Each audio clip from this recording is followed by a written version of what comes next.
At ito na nga, nagpapasyal kami dito sa loob ng mall. At syempre, bihira makapag-mall itong dalawang ito. Kaya naman, sobrang sayang-saya nila. At syempre, pagkatapos naman ng Pasko, bagong taon, syempre, may pasok na sila. Kaya uulitin siguro sa next year na naman to. Kung paano, ipapakita ko na lang sa inyo kung ano yung mga ginawa namin dito. Yung paglakad-lakad at paikot-ikot namin dito na nakakapagod.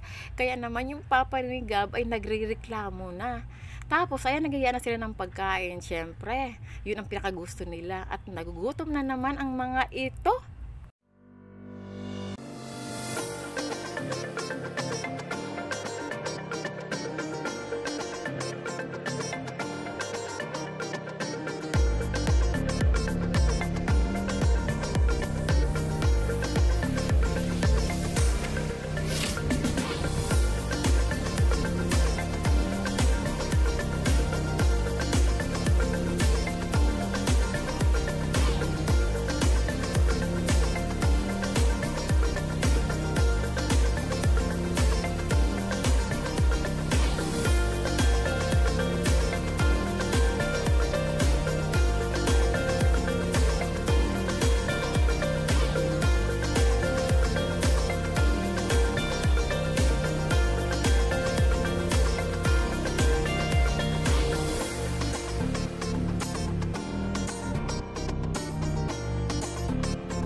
Siya nga pala, pauwi na kami at andito na kami sa Pitex ngayon. Noong hindi pa ako napapagawi dito sa Pitex na nasabi na ito, sabi ko, ano kaya yung Pitex na yun? Ay sus, ito lang pala ay sakayan papunta sa kung saan lugar.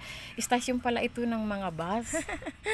Natuwa lang ako sa sarili ko, ang hirap ng muling, no? At ayan nga, at naghihintay pa kami ng susunod na bus kasi puno na yung nauna. Dito pala kami sa second floor kasi dito ang sakayan papuntang GMA. At dadaan yun sa amin sa Salawag. At ayan nga, at nakasakay na kami at nakatulog na ako kasi nakakahiluman din noong pa pag ako sumasakay sa diir ko na bus. O paano, hanggang dito na lang ang kwento ko. Bye-bye!